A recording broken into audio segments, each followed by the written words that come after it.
Fetal growth restriction, FGR. This presentation will include definition, etiology, detection, risk factors, evaluation, management during pregnancy and intrapartum, complications, and how to prevent in subsequent pregnancy.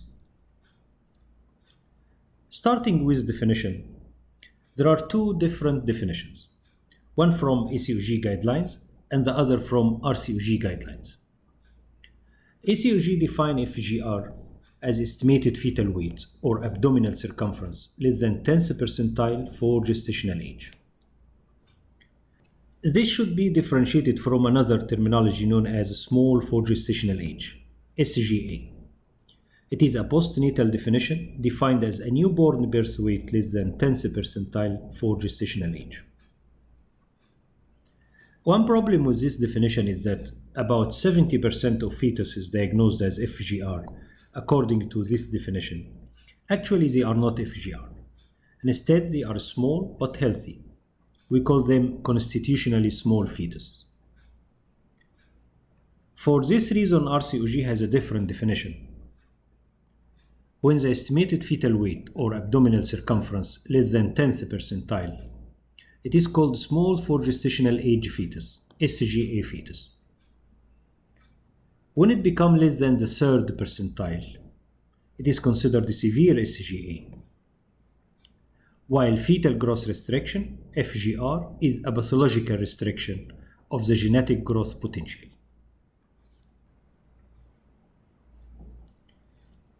Etiology of FGR may be maternal, fetal, or placental. Maternal causes include hypertensive disease, pre-gestational diabetes, cyanotic cardiac disease, autoimmune disease, restrictive pulmonary disease, high attitude, tobacco or substance abuse, malabsorptive disease, multiple gestation. Fetal causes include teratogenic exposure, fetal infection, genetic disorders, structural abnormalities. While placental causes include primary placental disease, placental abruption, placenta brevia, and placental mosaicism. How to detect a small fetus? Now I will discuss the methods of assessment and how to choose a method for assessment. Actually, there are two methods to assess fetal growth. Number one is symphysial fundal height measurements, and the second method is ultrasound biometry. Regarding symphysial fundal height measurements, it measures the distance from the symphysis pubis till the top of the uterine fundus. The measurements in centimeters approximate gestational age in weeks. I mean, at 28 weeks, we expect symphysial fundal height to be approximately 28 centimeters. And the fetus is considered small if the measurements differ by 3 centimeters or more. I mean, at 28 weeks, the symphysial fundal height is 25 centimeters or less. This is considered a small fetus, and the sonography is generally performed. However, symphysial fundal height has limitations. It has a poor sensitivity, with detection rate of 11 to 25%. Also, the detection rate is lower in obese women. Now, how to choose a method between symphysial fundal height or ultrasound to monitor fetal growth. Actually, this depends on risk assessment. I mean, at the booking visit, we will ask about risk factors, and the patient is categorized into either low risk or high risk. Low risk cases, fetus is monitored with symphysial fundal height measurement starting from 24 weeks, while high risk women, we monitor fetal growth by ultrasound for biometry and umbilical artery Doppler starting from 26 weeks. To perform a risk assessment, this depends on risk factors. This algorithm from Green Top Guideline starts risk assessment at the first trimester and classifies risk factors into minor risk factors and major risk factors. If there is one major risk factor, the patient is considered high risk, and fetal growth is monitored with ultrasound for biometry and umbilical artery Doppler starting from 26 weeks. On the other hand, if the patient has 3 or more minor risk factors, these are not enough to consider the patient high risk. We need a further risk factor. For this reason, we perform a uterine artery Doppler at 20 to 24 weeks. If uterine artery Doppler is abnormal, the patient is considered high risk, and fetal growth is monitored with ultrasound starting from 26 weeks. While if uterine artery Doppler is normal, we assess fetal size and umbilical artery Doppler in the 3rd trimester. What are the major risk factors? This includes personal and social factors, such as maternal age more than 40 years, smoker more than 11 cigarettes per day, cocaine use, daily vigorous exercise, paternal SGA, or maternal SGA. Regarding obstetric history, previous SGA baby or previous stillbirth. Regarding medical disorders, chronic hypertension, diabetes with vascular disease, renal impairment, antiphospholipid syndrome, and the problems during current pregnancy includes heavy bleeding similar to menses, and pregnancy-associated plasma protein A, known as PAP-A, become less than 0.4 multiple of median. PAP-A is a marker used during combined screening for Down syndrome. And one element in the 2nd trimester anomaly scan is fetal echogenic bowel. In some women, it is unsuitable to monitor growth by symphysis fundal height measurements. These include large fibroid and BMI more than 35. In these conditions, fetal growth is monitored with ultrasound biometry and umbilical artery Doppler starting from 26 weeks. Regarding minor risk factors, these include social and personal history, such as maternal age more than 35 years, smoker but less than 11 cigarettes per day, and low fruit intake pre-pregnancy. Obstetric history includes IVF singleton pregnancy, nulliparity, previous preeclampsia, and the pregnancy interval less than 6 months or more than 60 months. During assessment of BMI, if it is less than 20 or between 20 and 25 and 35, it is considered a minor risk factor. To remember the uterine artery Doppler, during the 1st trimester, the uterine artery Doppler has a low end diastolic flow and early diastolic notch. With advancing pregnancy and remodeling of the spiral arteries, the end diastolic flow will increase. And during late 2nd and 3rd trimester, the end diastolic flow will become high and early diastolic notch will disappear. Uterine artery Doppler is considered abnormal if PI more than 95th centile or the presence of notching.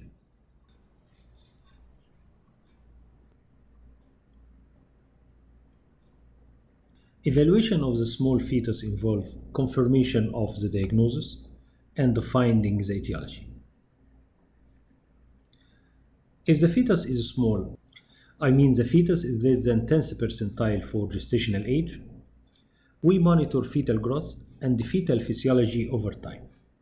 By fetal growth, we mean measurement of gestational age, and the fetal physiology means measurement of umbilical artery Doppler and the amniotic fluid assessment. The fetus is considered constitutionally small if there is normal growth curve, normal umbilical artery Doppler, and a normal amniotic fluid volume. Regarding the etiology, history and examination, it assesses for maternal disorders associated with FGR, such as preeclampsia, for example. Fetal anatomic survey is important as about 10% of FGR fetuses is accompanied by congenital anomalies such as omphalocele, gastroschisis, diaphragmatic hernia, skeletal dysplasia, and some congenital heart defects. Fetal genetic studies is indicated in any of the following if FGR is early, I mean less than 24 weeks. Severe FGR, it is considered either less than 5 or 3rd centiles. Symmetrical FGR, I mean both the head of the fetus and the abdomen are decreased. Major fetal structural abnormalities and the presence of soft markers in ultrasound such as thickened nuchal folds or choroid plexus cyst.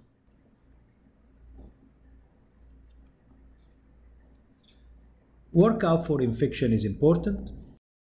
Maternal serum for seropositivity if infection is suspected clinically. This includes assessment for cytomegalovirus, toxoplasmosis, rubella, and varicella.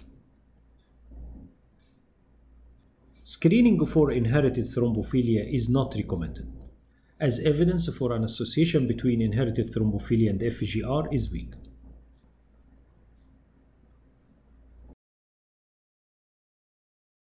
During management of FGR, if the condition is associated with congenital anomalies or chromosomal abnormalities, management depends on the specific abnormality.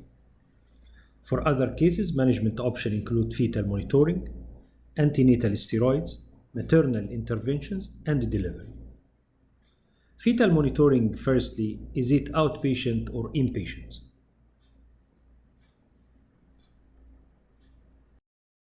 Most cases of FGR are usually monitored as outpatients. However, hospitalization is considered for selected women who require monitoring every day, either for maternal or fetal assessment. For example, if the fetus has reversed in diastolic flow on umbilical artery Doppler, daily biophysical profile assessment is required. For this reason, the patient should be admitted.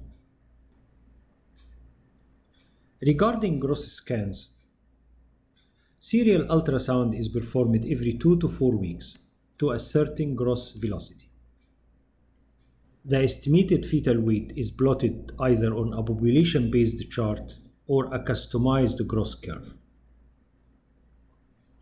If there is a persistent gross deficiency in multiple examinations, this supports the likelihood of FGR. On the other hand, normal gross velocity in a small fetus suggests the possibility of a constitutionally small fetus. I mean small fetus but healthy.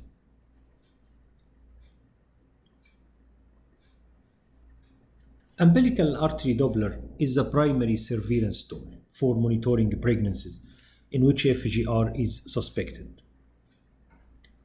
Abnormal umbilical artery Doppler is defined as pulsatility index more than 95th percentile, or the presence of absent or reversed in diastolic flow. This graph illustrates the 4 categories of umbilical artery Doppler. In category A, this is a normal waveform with normal SD ratio. Here you can see the systole, and at the end of the cycle, this is the end diastole. As you see, the diastolic part is high because the spiral arterioles have a low resistance. And so the SD ratio is low, and also pulsatility index and resistance index. In the second graph, the end diastolic flow decreases, and consequently SD ratio and other indices will increase. In the third graph, the end diastolic flow is absent. This is called absent end diastolic flow. And in the last graph, the end diastolic flow is reversed. So we have 4 categories, either normal umbilical artery Doppler, increased impedance resulted in elevated umbilical artery Doppler indices, absent end diastolic flow, and reversed end diastolic flow. If umbilical artery Doppler is normal, perform Doppler at 2 weeks intervals, especially if the estimated fetal weight more than 5th percentile, there is normal gross velocity, normal amniotic fluid, and no maternal risk factor for placental dysfunction. In the second category, I mean the diastolic flow is present but decreased, perform umbilical artery Doppler every week. aiming to detect progression to absent or reversed in diastolic flow. If the end-diastolic flow is absent or reversed, delivery should be considered. However, the decision to deliver in this setting is based on gestational age, non-stress test or biophysical profile testing, and ductus venosus Doppler. Another important artery to examine by Doppler study is the middle cerebral artery Doppler. And the aim is to detect a brain-sparing effect. With progressive hypoxia, blood flow to the fetal brain will increase to compensate for the reduction in the available oxygen. And this results in a reduction in the Doppler parameters in the middle cerebral artery. I mean a reduction in the SD ratio, RI, and PI. However, subsequent normalization of the indices may occur when the autoregulatory response becomes dysfunctional or lost. And one method to detect a brain-sparing effect is to measure cerebroplacental ratio, CPR. CPR is the middle cerebral artery pulsatility index divided by umbilical artery pulsatility index. I mean, we can measure the pulsatility index or resistance index. A reduction in the CPR indicates a brain-sparing effect. But what is the benefit of middle cerebral artery Doppler? In fact, there is no convincing evidence that middle cerebral artery Doppler alone is useful in the clinical decision about timing of delivery. We depend mainly on the umbilical artery Doppler. However, the middle cerebral artery Doppler is useful if combined with the umbilical artery Doppler in assessment of severity of hypoxia and also prediction of neonatal outcome. The third important vessel to examine by Doppler is ductus venosus. As you see, the ductus venosus Doppler, each cycle of the ductus venosus Doppler is formed of three waves, I mean S, D, and A. S represent ventricular systole, D represent early diastole, while A wave represent atrial contraction. And the ductus venosus Doppler is considered abnormal if the A wave is absent or reversed. Regarding interpretation of the ductus venosus Doppler, if the ductus venosus Doppler is abnormal, I mean there is absent or reversed A wave, this is a sign of impending acidemia and death. And each day of such an abnormality in the Doppler doubles the risk of stillbirth. On the other hand, in a case of absent or reversed in the diastolic flow in the umbilical artery Doppler, if there is a normal ductus venosus Doppler, in addition to normal non-stress test and biophysical profile, this supports the decision to extend the pregnancy to 32 to 34 weeks, up to 32 if there is reversed in diastolic flow, and up to 34 if there is absent in diastolic flow, as we will discuss in the timing of delivery. Fetal monitoring using non-stress test and biophysical profile. We can use either non-stress test with amniotic fluid volume determination or biophysical profile or a combination of both to assess the fetal well-being. Regarding the frequency of this monitoring, it may not be required if the Doppler indices are normal, growth velocity is normal, and there are no risk factors for uteroplacental insufficiency and no signs of uteroplacental insufficiency. Twice per week assessment if there is oligohydramnios, preeclampsia, decelerating fetal growth, severe growth restriction, or increasing umbilical artery Doppler index. And this assessment is required every day if there is absent or reversed in the diastolic flow in umbilical artery Doppler assessment. And now we finished fetal monitoring. Regarding antenatal steroids, administer one course of antenatal corticosteroids between 24 and 34 weeks of gestation in the week before delivery is expected.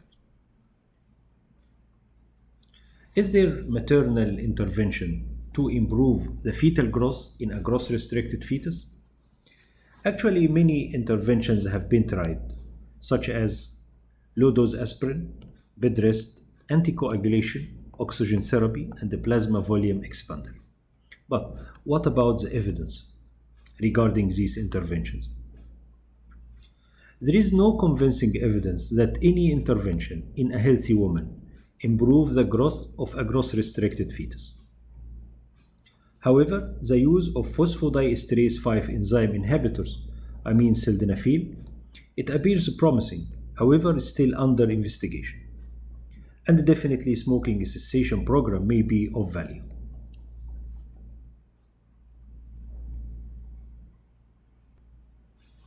Appropriate timing of delivery is an important part in the management of fetal growth-restricted fetus. Immediate delivery is recommended in the following condition: the presence of abnormal ductus venosus at any gestation, the presence of reversed in-diastolic flow in umbilical artery Doppler from 32 weeks, or the presence of absent in-diastolic flow in umbilical artery Doppler from 34 weeks. In these conditions, immediate delivery is recommended. If there is a reversed in-diastolic flow less than 32 weeks, or absent diastolic flow less than 34 weeks, in these conditions, it is important to prolong pregnancy. So perform a daily biophysical profile in an attempt to delay delivery until 32 weeks if there is reversed flow, or up to 34 weeks if there is absent flow. However, if the biophysical profile or ductus venosus Doppler become abnormal at any time, immediate delivery is recommended.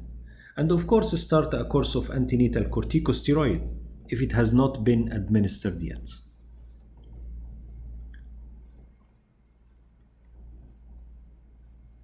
If there is a decreased diastolic flow, the pulsatility index become more than 95th percentile. In this condition, perform a biophysical profile 2 times per week and deliver the fetus at term. At term, at 37 to 38 weeks. Or when the biophysical profile becomes abnormal. If there is a normal umbilical artery Doppler, deliver the fetus at 39 to 40 weeks of gestation, but delivery should not be delayed beyond 40 weeks of gestation. Regarding mode of delivery, unfavorable cervix is not a reason to avoid induction, and prostaglandin or balloon catheter can be used for cervical ripening.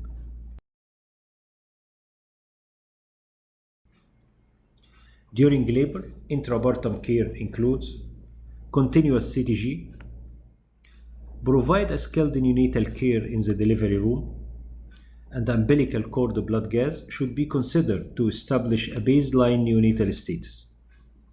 If the fetus is less than 32 weeks, magnesium sulfate is given before delivery for neuroprotection.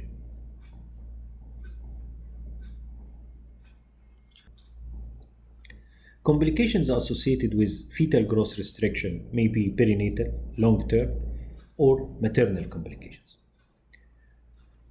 There is an increased risk of stillbirth, neonatal death, neonatal morbidity, and abnormal neurodevelopmental outcome. And the prognosis worsen with early onset FGR and increasing severity of FGR. On the long term, there is an increased risk of development of obesity, metabolic dysfunction, type 2 diabetes, and the cardiovascular and renal disease. Regarding maternal complication, the birth of a newborn with idiopathic growth restriction may be predictive of an increased long-term maternal risk of ischemic heart disease. In subsequent pregnancy, the risk of recurrence estimated in certain studies to be about 23%. And uteroplacental insufficiency may manifest in different ways. It may manifest as growth restriction, preterm delivery, preeclampsia, abruption, and stillbirth. During antenatal care, accurate dating of pregnancy by early ultrasound is important. And serial ultrasound examination to monitor fetal growth is also important. If the fetal growth is normal, FGR in a previous pregnancy is not an indication for antepartum fetal monitoring with non-stress test, biophysical profile, or umbilical artery Doppler. As a preventive measure, correct any potentially treatable cause of FGR, such as cessation of smoking. Avoid short or long interpregnancy interval. And low-dose aspirin if FGR was secondary to a preeclampsia. However, evidence does not support the use of the following: anticoagulation with unfractionated heparin or low molecular weight heparin, dietary changes and supplements, or bed rest.